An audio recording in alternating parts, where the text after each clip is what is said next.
This is Cheryl Manley from Sharing Love of Paper. I'm so glad you could join me for another card making class today. Today's class marks the end of the first year of card making classes I've taught, even though I just recently started filming my classes. So today I'm reviewing some of the ways we made focals as I make today's cards. As I do so, I'll be sharing several tricks, some for creating ribbon and other embellishments in colors that I don't have, some for stamping and die cutting, and some for using the hybrid embossing folders. I'll also talk a bit about embellishment placement and how I store my pre-made sentiments. This first card will have a patterned paper focal, and it starts with a 5.5 by 8.5 piece of lemon lolly cardstock. I have a 4 by 6 piece of lemon floral and a cluster of lemons and flowers. I'll be fussy cutting that cluster for my focal. I also have a 4.1/8 by 5.5 piece of mossy meadow cardstock and a piece of basic white that is 3 7/8 by 4 1/4. I also have a piece of mossy meadow and gold ribbon. I'll show you the stamps, dies, etc. as I need them. First, I scored my cardstock in half at 4 1/4, folded it and creased it well to create my card blank. Next, I took the piece of mossy meadow and cut it to 5 3/8 to create the mat for my background, saving the 1/8 inch strip for the inside of my card. Then I took the oval frame die from Impressions of Bloom die set and cut it from the center of the mat, setting it and the inside oval it created aside for later. So this will be my mat. I cut a 3/4 inch strip from my patterned paper. The strip will be used for the inside, and this piece will go like this. Then I used the other oval die and cut a piece from my white cardstock, leaving enough room to cut my sentiment from the scrap. We'll talk about that in a minute. This basically gives me a framed oval that I'll use on the front of my card. I fussy cut that lemon cluster out of the paper, and that will be my focal. Then I made this sentiment using this Thinking of You stamp from an old card kit called Sentimental Rose. I use these stamps so much. If you enjoy card kits, I strongly recommend Stampin' Up! Kits that include sentiment stamps, as they can be used for so many other cards as well. Not all of their kits contain stamps, but right now they have at least 2 general-purpose kits that do, Happy Happenings and Handmade and Heartfelt. Both have a nice variety of sentiment stamps. If you want something for just birthday cards, they have Birthday Fancy and Brightest Birthday, both with several birthday-themed greetings. And if you're looking for Christmas greetings, they have the Calm and Bright kit that has several of those. Anyway, that's where this Thinking of You stamp came from, an old card-making kit. I stamped this greeting using Mossy Meadow ink, then die cut it using this narrow strip die from the Textured Notes die set. I wanted to have the nice decorated edge this die would give me. Once again, this Textured Notes die set is one I use all the time. It has a nice variety of rectangle shapes, all of which have decorative edges. This set is one of the most versatile die sets. After cutting my sentiment, I glued it to the leftover Mossy Meadow oval and used my paper trimmer to cut a narrow mat around it. So that can go like that. Finally, I tied a bow from my Mossy Meadow and gold ribbon. Once you learn how, bows are pretty easy to make. You just create 2 loops, I call them bunny ears, just wrap one ear around the other and tuck it through the hole between them.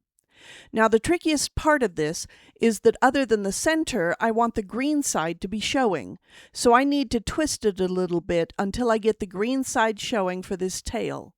Then I take my scissors and trim off the ends here. You can just keep fussing with it until it behaves the way you want it to. Then I'll put it like that at the top of my card. Then for the inside, I'll trim this 1/8 inch green strip to 4 inches so it's the same length as the Designer Series paper, and glue both near the bottom of the card. I'll go off camera, glue everything in place, and then be back. Here's the completed card using paper for the focal. I added the focal using mini Stampin' Dimensionals. I also used them on either end of my sentiment, though I glued it in the center and slipped it under that flower. Then I added the bow using a mini glue dot under the center of it. On the inside, I glued my scrap pieces, and my first card is finished. For the second card, I'll make a stamped focal. I'm starting this time with paper from the Florals and Blooms set. It's got pretty florals in it, but this time we're using the back side of it. I started with a 4x6 piece and trimmed off a 3/4 inch strip from the top to use on the inside. You'll see I very often do this because I can cut a 12x12 piece of patterned paper into 6 4x6 pieces exactly, so it's a good use of my paper.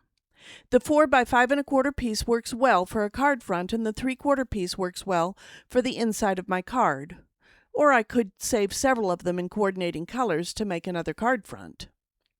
This time I'm going to go ahead and ink the edges of these. A sponge dauber works great for this. This happens to be what I have at the moment. It also works well. I just go along and ink the edges. It's hard to really see the difference until you set it against a lighter background.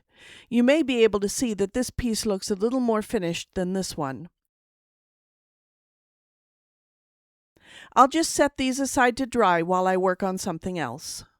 For my card base, I'm simply using a piece of smoky slate cardstock that was cut to 5.5 by 8.5 and scored in half at 4.25.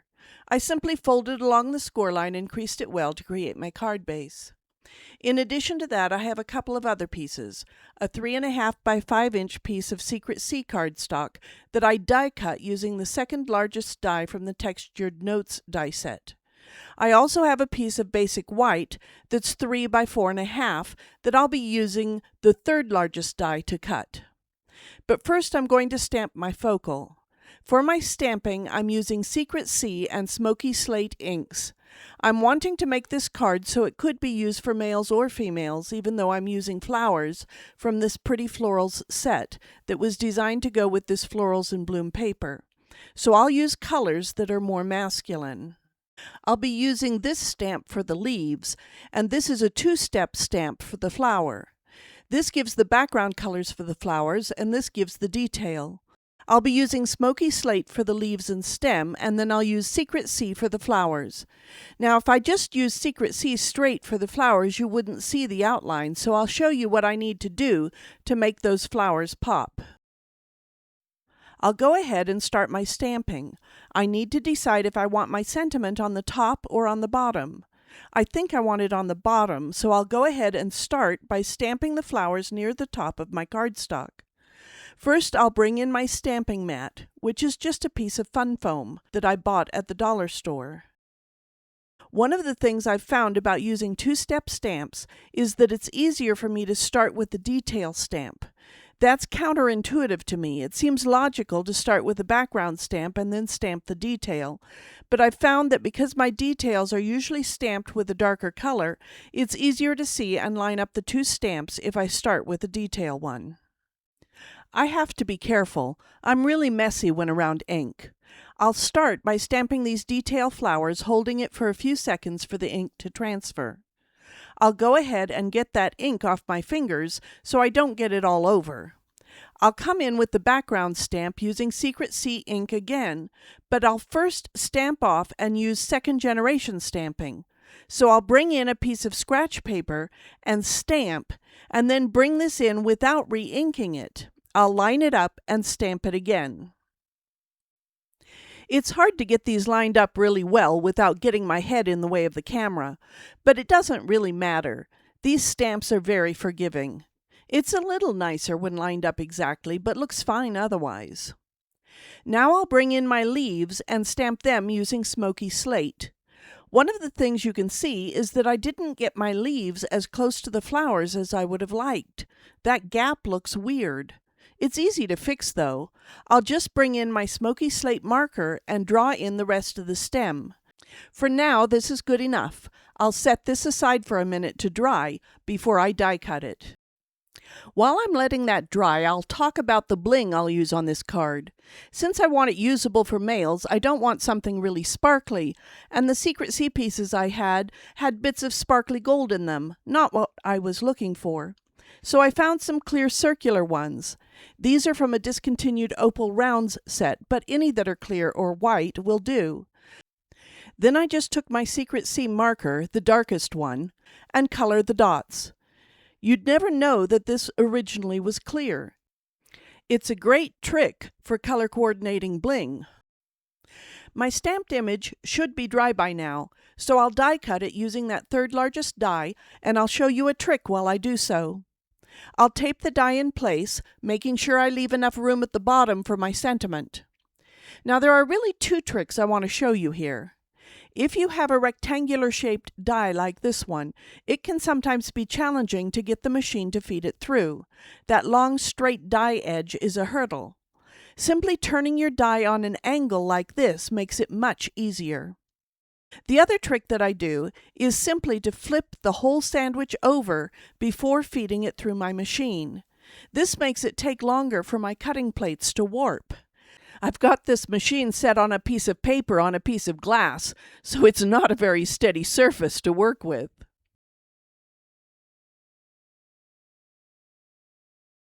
There's my scrap. I'll just toss that. I'll get my plates put out of the way, and now here is my die cut piece. I'll go ahead and stamp my sentiment. I'm using a stamp from the discontinued So Sincere stamp set. Stampin' Up! Has lots of nice sentiment stamps, so I'm sure you can find ones you like.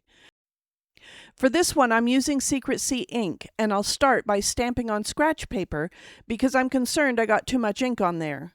I'll clean that off and try again. By the way, Stampin' Up! Is changing their ink pads, so this getting too much ink thing will be less common.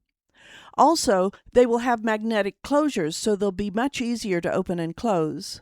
I'm looking forward to the new ink pads, but it will be a while before we see very many of them. When the new in colors come out in May, they will be in the new ink pad style, but the rest won't come out until sometime in 2027. So there's my sentiment. My focal is done except for using my marker to match that up. I don't have that marker handy because I didn't realize I would need it. I have my bling to add, and I'm thinking I want a little tie on this stem here. I'll take this off camera and glue everything in place. I'll find my marker and something to use for a tie on the stem, and I'll be right back. I'm always so messy when I work with ink, but my card is glued together. I wanted to show you I found this ribbon in my stash. No idea where I got it. I decided to use my Secret C Stampin' Blend marker to color inside the silver, and this is what I ended up with. I thought it looked really good. Then I have these other little pieces that I need to decide where I want them. Oh no, that one came off its little backing. I've cut them still on their plastic backing so I can move them around to decide where I want them to go. I'm kind of thinking maybe something like that. There are a couple of different ways of thinking when deciding how to arrange little pieces of bling. One is to create a visual triangle with them, like I discussed in one of the aspects of design class. The other is to think about what happens if I just toss them and they scatter. That's kind of what I'm going for here, a random arrangement. I'll just pull out my mini glue dots again. I'm not sure how well the camera picks up that dot, but I'll just place my bow in the center of it and pick up the glue dot and put the bow where I want it. Then I'll grab this off of the plastic piece and place it right about there. Then I'll get this one about there and this one there. I'd like this one a little farther in, but I can't move it at this point. Sometimes they'll lift off fairly easy and sometimes not. I got just a bit of color there, so I'll try to get it off. I wish that bling was over a little more, but I can't do anything about it. And there's the inside of my card. I'm just realizing that I want that ribbon tail a little shorter. That's what I was afraid of. These scissors aren't great for cutting ribbon. There we go. So that's card number 2 with stamping for the focal. I could also have used die-cut images in a similar way. For my last card, I'll be making the focal using a Hybrid Embossing Folder. This could be some sort of shape depending on the Hybrid Embossing Folder, but this time it will be a sentiment. It's good to remember that even though it's nice to have a focal like a flower or these lemons, we can also simply use a sentiment as the focal. For this card, I've got a piece of basic white cardstock that is 6 by 6 for use in my embossing folder, and a piece that's 5.5 by 8.5 for my card base. A 4 by 6 piece of Mediterranean bloom paper, we're using the reverse side from the fruit this time, and a 3 by 3 piece of Night of Navy cardstock. In addition to those, I'll bring in the hybrid embossing folder I'll be using. This is called Thoughtful Moments, and it creates several sentiments at once, unless you just use a small piece of cardstock with a portion of it. It consists of 2 parts, the 3D embossing folder and the cutting die that fits inside, so you can run it through your machine with your cardstock, cutting and embossing your pieces at the same time. I want to do a little more with this, but I'll warn you, it's messy, and I get extra messy as it is. First off, you will be working on the inside of the folder on the side that has the logo, not this side, the one that has the logo.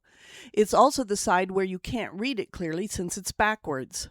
We'll add ink to this side, and it's also the side where we'll add the cutting dies. All I'm trying to do here is to lightly brush across with my ink.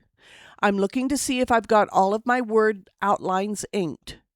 This messy part here doesn't really matter because it will be outside the words that we'll be die cutting.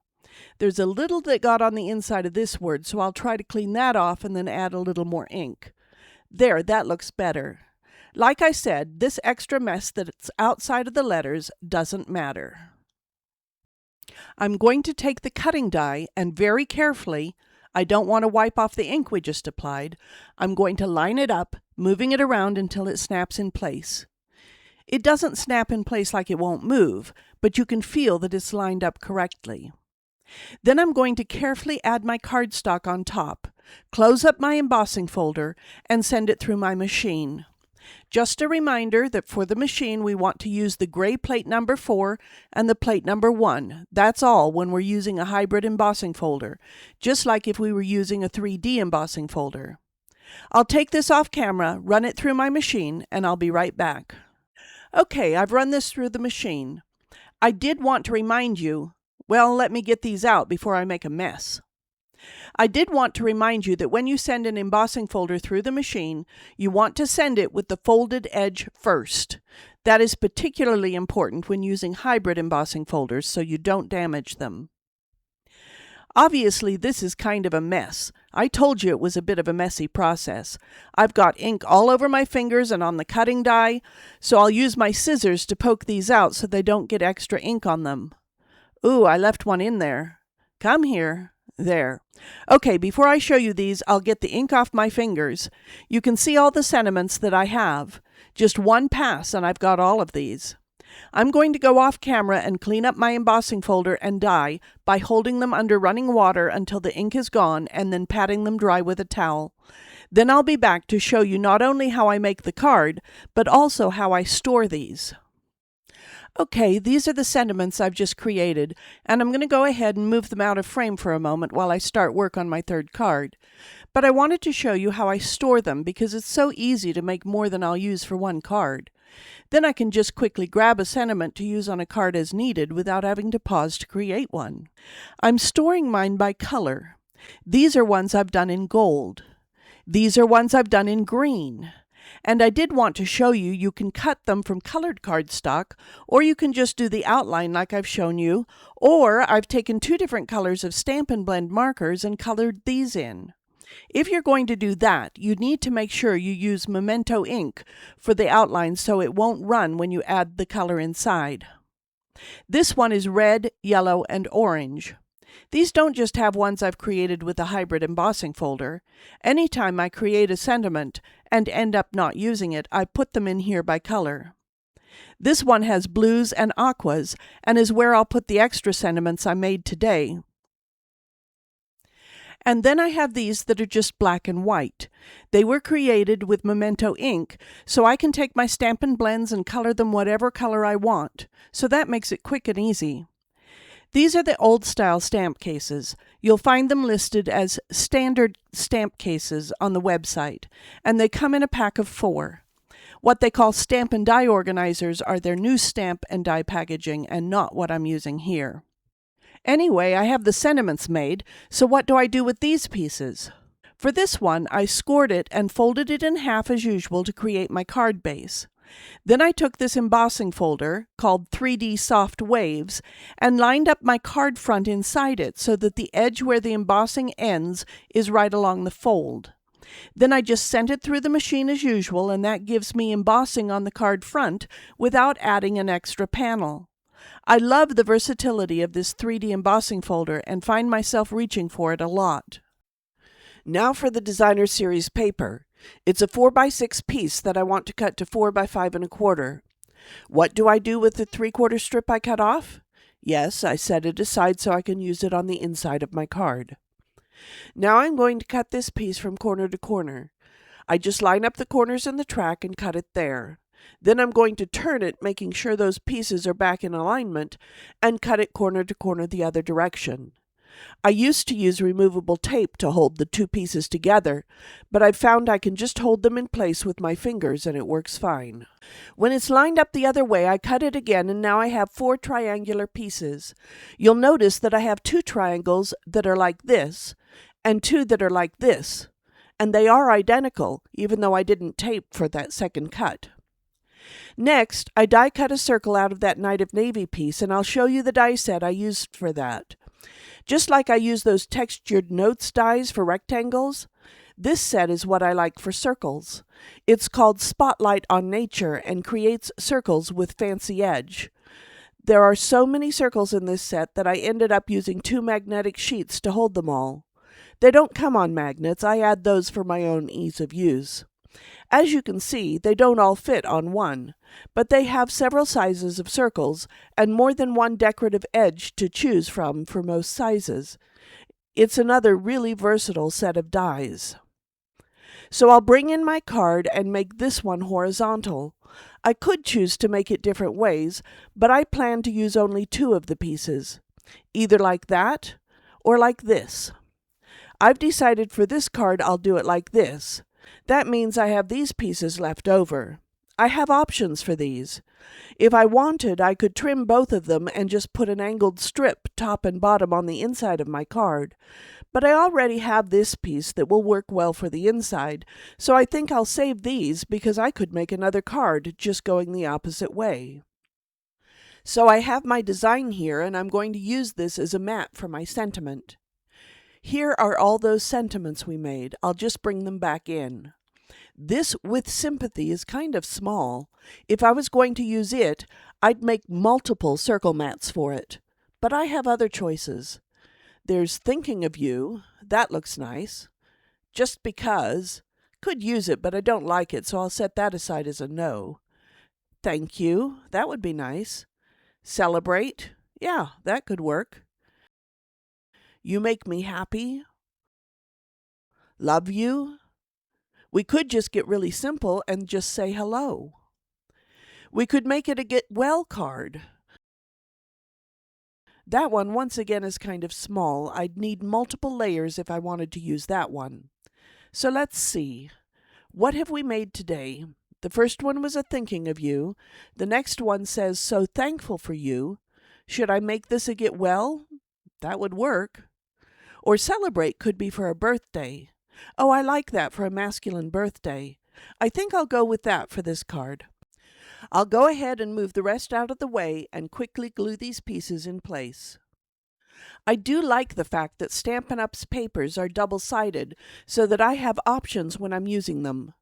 Sometimes it does make it more challenging because I like both sides and it's hard to choose, but they do have 2 sheets of each in the paper pack, so I can use one of one side and one of the other. I'm thinking maybe I'll put this up on dimensionals. I tend to use the mini Stampin' Dimensionals. I probably have more on there than I need this time, but I do want one in the center. I'll quickly take these off. Then I'll center it. I just eyeball something like this. I tend to only pull out rulers if I'm scrapbooking. For cards, I'll just eyeball it. That looks good enough. And I'll add a bit of glue. Let's see, I know this hangs over just a tad, so that corner and that corner I don't want to have glue. Celebrate. Could be for a birthday card, an anniversary, or just something special happened at work or whatever. Looks like I need a little more glue here. I'll just put this piece on the inside of the card. And there's my third card. I just wanted to show you that I've gone ahead and added a few little embellishments here in the lower right and upper left of the card. These are from the same opal rounds set that I used for the last card, only these were already colored Night of Navy, so are perfect for this card. Here are all three of the cards. Now for the close-ups. Here's card number 1 with the cut paper focal, card number 2 with the stamped focal, and card number 3 with the hybrid embossed focal sentiment. I do hope you've enjoyed this video class. As always, as an independent Stampin' Up! Demonstrator, I'd love to have you choose me, Cheryl Manley, as demonstrator when you make purchases from Stampin' Up! I would earn a small commission on any purchases you make, but that would not affect your price. And if you click that thumbs up, leave me a comment, and subscribe to my channel if you haven't already done so, you'll make my day. Have a great one.